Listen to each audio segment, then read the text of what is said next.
ছবিটি multi starrer, রয়েছেন স্বয়ং উত্তম কুমার। কিন্তু সমস্যা হলো অন্য জায়গায়। সেই সময় এস ডি বর্মন সঙ্গীত পরিচালনা করার জন্য প্রায় 50,000 টাকা নিতেন। কিন্তু মুশকিল হলো ছবির গান নিয়ে।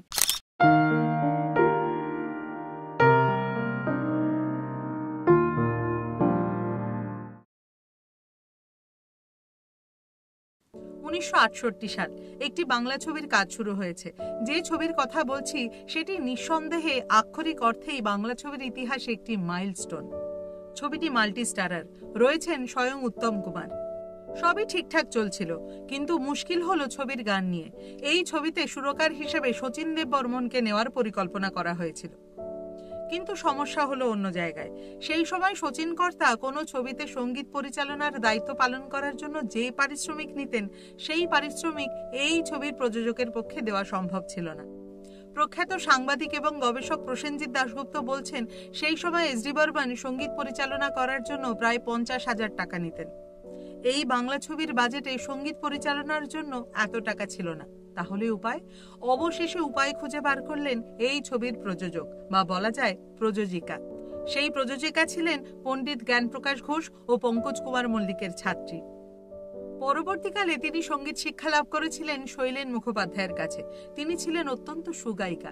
তাই প্রোডাকশনের বাজেট ঠিক রাখতে প্রায় বাধ্য হয়েই এই ছবির সঙ্গীত পরিচালনার দায়িত্ব তিনি কাঁধে তুলে নেন। বাংলা চলচ্চিত্রের ইতিহাসে সংযোজিত হয় একটি নতুন অধ্যায়। এতক্ষণে নিশ্চয়ই আপনারা বুঝে ফেলেছেন কি সেই বাংলা ছবি। সেই ছবিটি হলো প্রখ্যাত সাহিত্যিক শঙ্করের কাহিনী অবলম্বনে চৌরঙ্গী।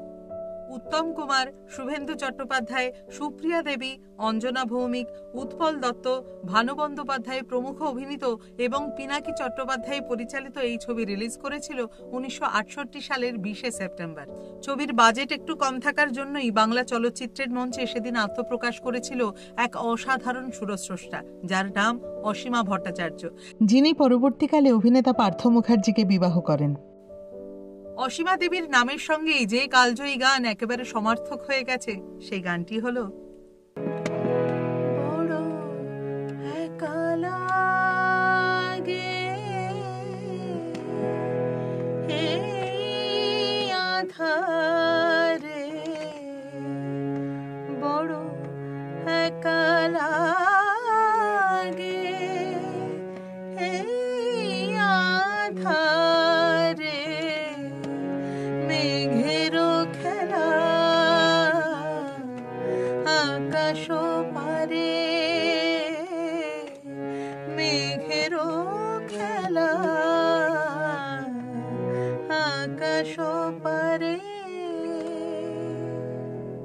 মেম সাহেব ছবিতে অপর্ণা সেনের লিপে অসীমা দেবীর গাওয়া সেই গান আজও বাঙালি মনে রেখেছে।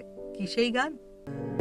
বধূ এমন বাদলে তুমি কোথা, আজি পড়িছে মনে মম কত কথা, বধূ এমন বাদলে তুমি কোথা।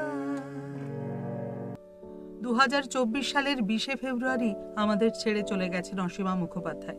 জিডি স্টুডিওর তরফ থেকে তার প্রতি আমরা জানাই আভূমি প্রণাম। আজ তাহলে এই পর্যন্তই।